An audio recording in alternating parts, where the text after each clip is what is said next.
Cheryl from Garden in the Burrow, and today we're going to talk about this plant that's right here. I'm climbing up my garage siding, and this plant is Schizophragma hydrangeoides. Most people know it as, but it just got reclassified, thankfully, and now is going to be known as hydrangea hydrangeoides. So this is a Japanese hydrangea, and it's always been considered to be related to hydrangeas, hence its species name, which hydrangeoides means like hydrangea. But now it's been renamed, so its name actually is hydrangea that looks like a hydrangea, which is kind of fun. It has these beautiful heart-shaped leaves and a gorgeous coloring on the leaf, and I'm going to have Bill come in and look at it in a second. And nice tooth edge, everything about these leaves is just beautiful. And this plant is hardy in zones 5 to 8. It requires regular moisture, but it doesn't need to be super wet. It just needs some good soil, some good compost, some good organic matter worked in. This plant has been here for a long time. Probably I would say maybe 8 to 10 years. And the intent was for it to cover this space in between the two garage windows. And you can see that it has not done that. And the reason it has not done that is because this plant prefers to grow like a ground cover. So that's the application that I'm going to use it in the bed that I was working in earlier today. I'm going to take some cuttings or some division from this plant and use it as a ground cover there, because it actually is a pretty spectacular ground cover. This plant prefers to grow in part shade, a little bit of sun. This is a northern exposure on where we're standing right now. This is the absolute true north side of my house. This is one of the rare plants that can tolerate full shade. It can tolerate very, very deep shade and still do very well. It does flower, a white lace cap flower, but mine never has. I think because it doesn't get enough sun here, and that's fine by me because I'm not growing it as a flowering plant. I'm growing it as a foliage plant. So I'm not really upset. I've tried to try it up. I'm not upset that it doesn't want to climb. I'm happy with it being a ground cover, and again, that's how I'm going to use it in the garden that we're working on today. When it does climb, maybe now Bill can come in closer and we'll look at these beautiful leaves. These gorgeous heart-shaped leaves with these very deep veins and this gorgeous color in between. Absolutely stunning. And they emerge more chartreuse often, and then they darken up, and it's just absolutely stunning. And when it does climb, it has little rootlets that come out, and it can actually secrete adhesive. So it has stem-borne adhesive, and it can use that to hold on to things. But this one doesn't really want to, and I think most of them would prefer to grow as ground cover. And we'll come down here and look. You can see how it's growing all along the ground at my feet, and it's gotten a considerable distance away from the mother plant. So I'm going to take some divisions from it. And so what I'm looking for in the ground are some stems. When they hit the ground, and here's one right here, you'll see that they actually root. So this stem is coming off the mother plant from here, and there's actually real roots growing in here. And it will have rooted anywhere that it touches the soil. If it gets even covered a little bit, it will start to grow some roots underground. And I'm gonna see if I can expose some so you can see it. So there they are.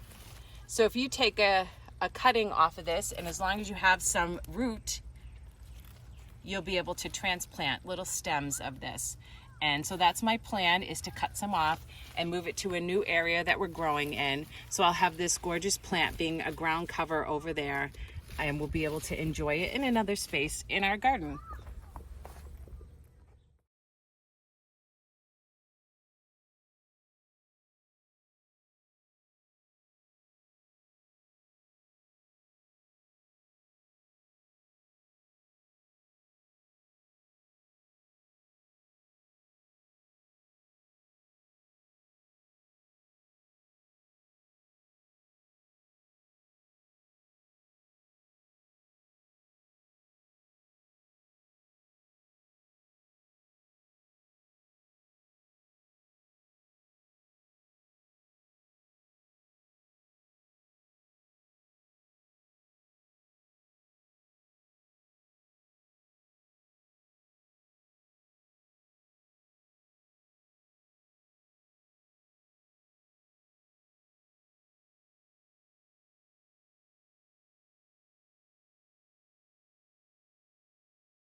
So as often is the scenario around here, we problem solve as opposed to garden design.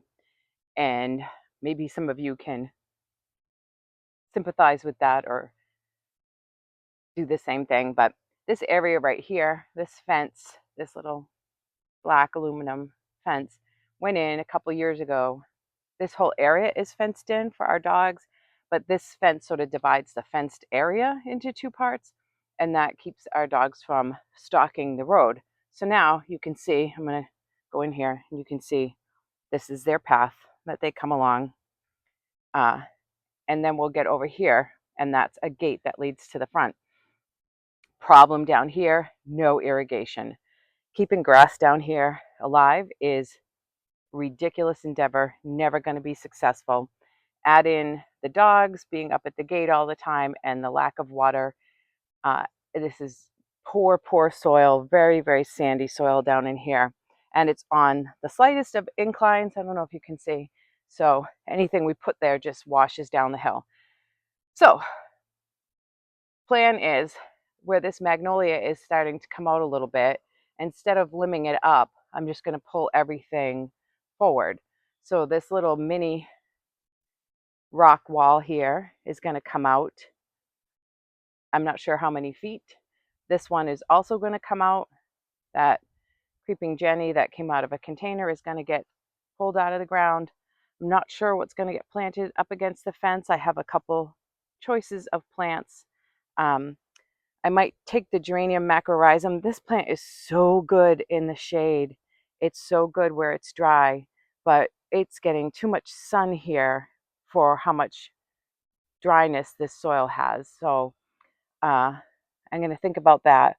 But for now, the plan today is to start by getting what little bits of grass are in here out, moving the two walls closer together, and then going out back to reclaim some flat stone from a walkway. And that's some of that is this in here. We have a lot of this out back. We used to have a fieldstone walkway leading to the front of our house we took out, and the remnants of that are just waiting out back for different projects.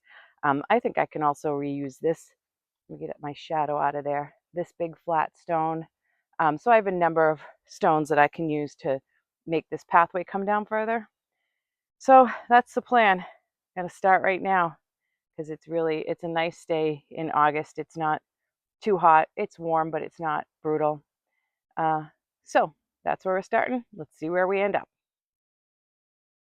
All right, not too bad. A couple hours later, we pulled this out maybe 2 feet-ish. And then we added another set of fieldstone in there. I got to find some more rocks for over there, and then we'll top the fieldstone probably with pea stone, but not right now.